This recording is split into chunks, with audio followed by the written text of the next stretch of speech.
Dans une vidéo précédente, celle sur Stormbringer, si je ne m'abuse, et puis vraiment j'ai aucune raison de je ne m'abuser, puisque j'ai vérifié il n'y a pas moins de 5 minutes.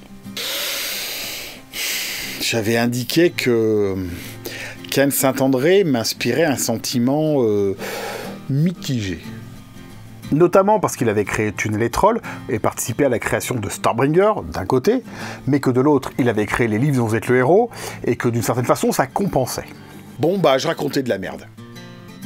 Les recherches que j'ai effectuées pour cette vidéo montrent que si Ken Saint-André pensait cela, bah il se faisait un film.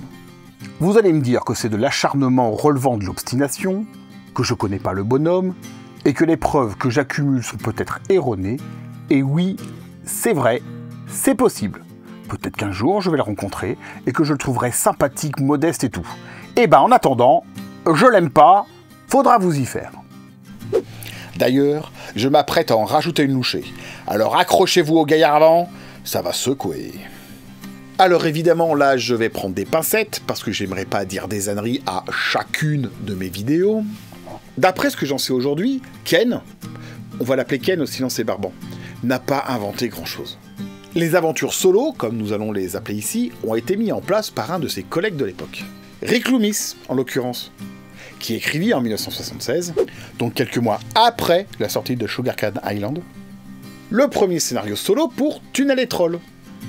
Bon allez, on va dire que c'était dans l'air du temps, et que de toute façon ce genre de truc aurait fini par sortir d'un moment à l'autre. D'après Ken, c'est ensemble qu'ils ont eu l'idée.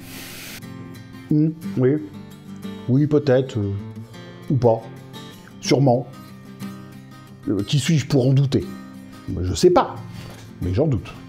Loomis raconte qu'il a eu l'idée en voyant les manuels de maintenance de l'armée américaine, ce qui me semble beaucoup plus proche de la réalité. Mais j'ai encore une carte dans ma manche pour vous prouver que Ken a tendance à réécrire l'histoire en tirant la couverture du destin vers lui d'un geste inélégant.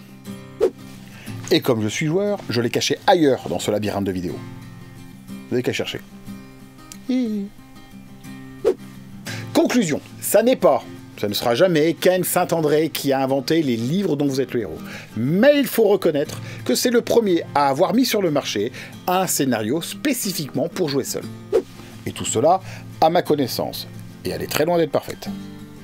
Allez, ne restons pas là. Rendons-nous à la croisée des chemins où un autre genre de PEC aura peut-être des choses à vous raconter.